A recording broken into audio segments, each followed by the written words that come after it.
Bueno, una revisión muy completa, muy actualizada, muy bien. ¿Alguna pregunta, alguna duda? Doctor, ¿cuál es el tiempo máximo que se puede esperar después de que yo inicie la maduración fetal para inducir ya el trabajo de parto como tal? Depende, depende del diagnóstico previo que tenga, ¿no? Depende de la edad gestacional, depende de la clasificación que tenga en ese momento el retardo de crecimiento intrauterino. Acuérdense que una cosa es el bajo peso y otra cosa es el retardo de crecimiento intrauterino.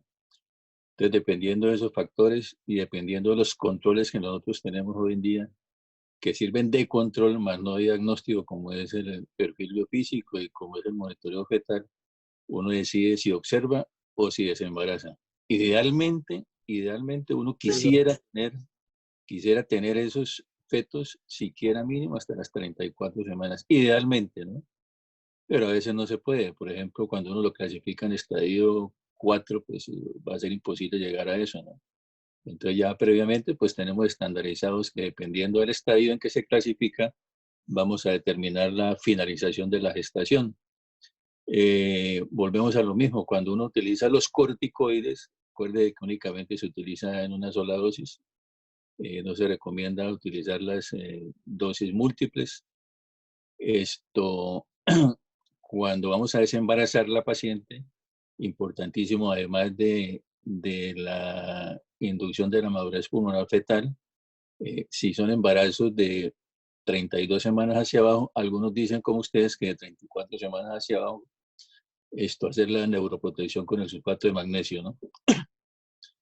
Cosa muy importante es que el retraso de crecimiento intrauterino, pues nosotros podemos prevenir o no podemos prevenir. Entonces hay ciertos parámetros que nosotros podemos tener en cuenta, que serían los parámetros primarios, que sería, por ejemplo, la consulta preconcepcional. En la consulta preconcepcional nosotros podemos hacer diagnósticos, por ejemplo, y cambiar estilos de vida.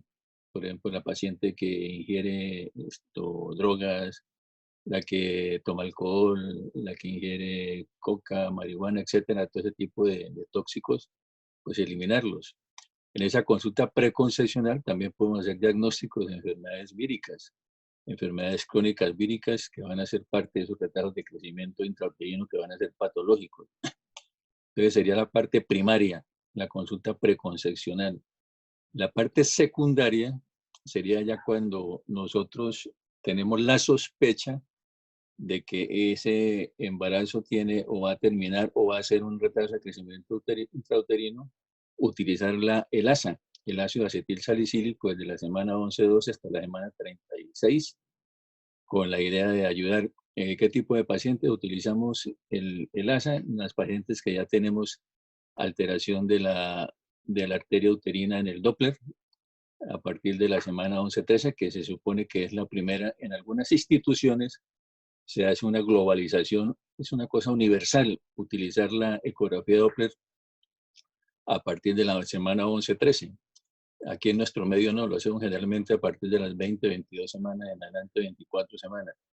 Entonces, en esas pacientes que hay alteración de la arteria uterina, pacientes que tienen antecedentes de preeclampsia, que tienen antecedentes de retardos de crecimiento intrauterino anterior, pacientes que han tenido feto muerto, son pacientes que en la prevención secundaria son indicativos de utilizar la aspirina en dosis de 100 a 150 miligramos de la semana 11-12 hasta la semana 36.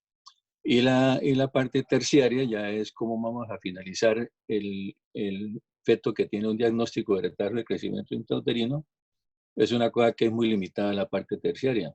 ¿Qué es limitada? Pues no hay nada más que hacer sino desembarazar la paciente. No tenemos ningún tipo de alimentos, de drogas, de oxigenación, de absolutamente nada para ayudar a que ese feto pueda salir de ese retraso, de esa restricción de crecimiento intrauterino. Entonces lo que toca es finalizar el embarazo.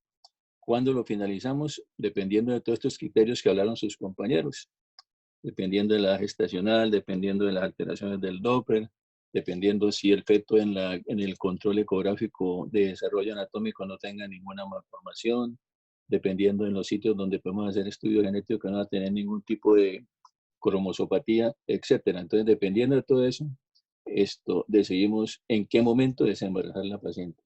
Pero la idea es que diagnóstico de retraso de crecimiento intrauterino es desembarazar, no hay nada más que hacer. Tenemos que escoger el momento de desembarazar dependiendo de los criterios que le he comentado.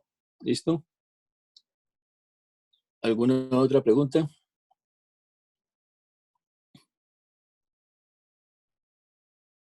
¿Dudas? ¿Nada?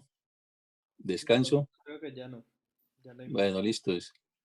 Bueno, muy bien, lo felicito. Muchas gracias. Hasta luego. Muchas Gracias, gracias. doctora. Hasta luego. Gracias, doctora. Hasta luego.